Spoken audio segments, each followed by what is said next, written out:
Assalamualaikum, dear students. Dear students, we have dealt the lesson pollution of air and water. It is for class 8th, that is chapter 18. First of all, we will give introduction about the air pollution. In this chapter, we will deal about the air pollution harmful change that occurs our surroundings and its effect to the living organisms. First of all, we will deal about the pollutants.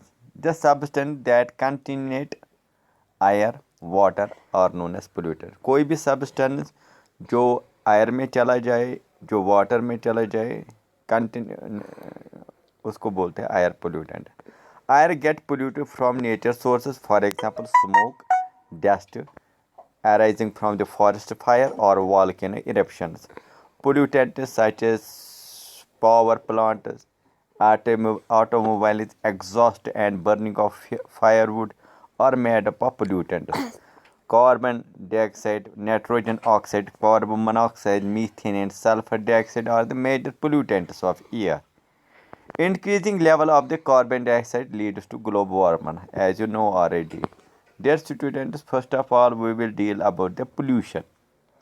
Environmental pollution refers to undesirable change in surroundings that have an adverse effect on plants, animals, and other biological and physical components of the environment.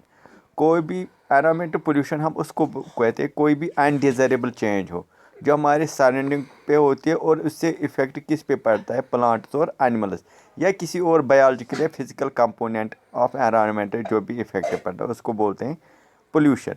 The substance that cause pollution is called pollutant. और जो substance pollution करता है ना उसी को बोलते हैं pollutant. Pollutants can be, और याद रखो ये पोल्यूटेंट्स लिक्विड भी हो सकता है, सॉलिड भी हो सकता है और गैशियस फॉर्म में भी. ठीक है. A substance became a pollutant when its concentration is greater than the nature abundance, and this increase in concentration is due to human activities or nature phenomena. जब सबस्टेंस पोल्यूटेंट होता है तो इसमें क्या है, ये पोल्यूटेंट की कंसंट्रेशन रेट ज़्यादा हो जाती है.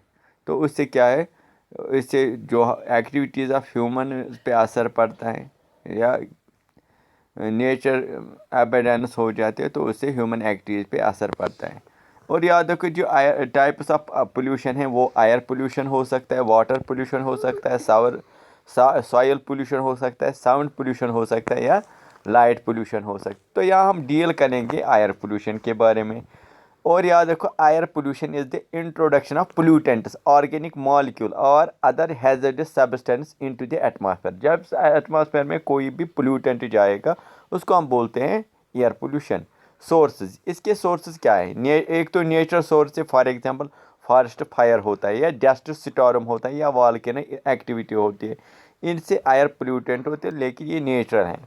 और मैन मेड क्या है, पावर प्लांट्स है, होम्स है, इंडस्ट्रीज़ हैं, ऑयल रिफाइनरीज हैं या ट्रांसपोर्टेशन हैं. ये क्या है, ये man made power man made sources of air pollution. फिर इस एयर पोल्यूशन से क्या होता है, what are the causes effects of the air pollution. It causes allergy, disease and even death to the human. ये याद रखो. Causes birth defects in new born babies होता है. Endangers animals health and welfare of the plants and vegetation. ठीक है. तो हम कहेंगे ये it is a crucial for the human life this air pollution.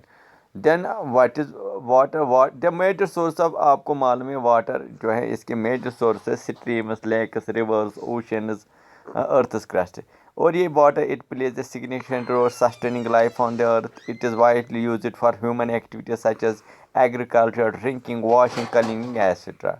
और ये जो एयर है, एयर ये इनएविटेबल इन आवर लाइफ. ठीक है. और एयर पोल्यूशन क्या होता है, मैंने आपको बोला the sub which accumulates in the high concentration that is hazard to all organism to metre expose the air और कॉल्ड एयर पोल्यूशन.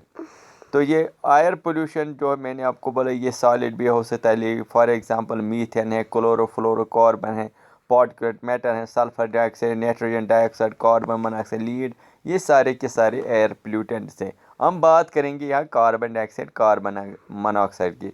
ये जो सोर्सेज है इसके कार्बन डाइऑक्साइड आपको मालूम है सीमेंट प्रोडक्शन होता है या डिफॉरेस्टेशन या बर्निंग ऑफ फॉसिल फ्यूल होता है या gasoline nature gases oil coal या वुड को हम बर्न करते हैं तो वहाँ ये निकलते हैं कार्बन डाइऑक्साइड और कार्बन। और आप कार्बन मोनोऑक्साइड की बात करेंगे जब incomplete combustion of carbon containing compounds is especially होता है। फिर हमारे पास सल्फर डाइऑक्साइड या नाइट्रोजन डाइऑक्साइड जो पोल्यूटेंट से, ये भी माइटर एयर पोल्यूटेंट से या कहाँ से निकलते हैं, ये तो ये पेट्रोल रिफाइनरी जो होती है कम्बशन ऑफ फॉसिल लाइक कोल को हम बर्न करेंगे इन पावर प्लांट्स। इससे क्या होता है, इससे रेस्पिरेटरी प्रॉब्लम होगी, ई.जी. परमानेंट लंग डैमेज होता है, एसिड रेन होता है या photochemical smoke which cause the breathing difficulties. ठीक है, जहाँ तक हम बात करेंगे पार्टिकुलेट मैटर, ये पार्टिकुलेट मैटर क्या होता है? ये पार्टिकुलेट मैटर क्या होता है? ये पार्टिकल्स ऑफ सॉलिड और लिक्विड होते हैं that remain suspended in air.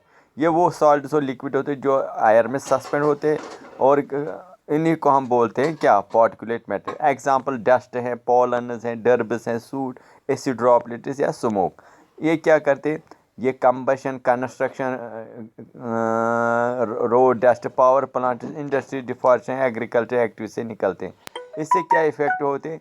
Respiratory heart disease होता है, अस्थमा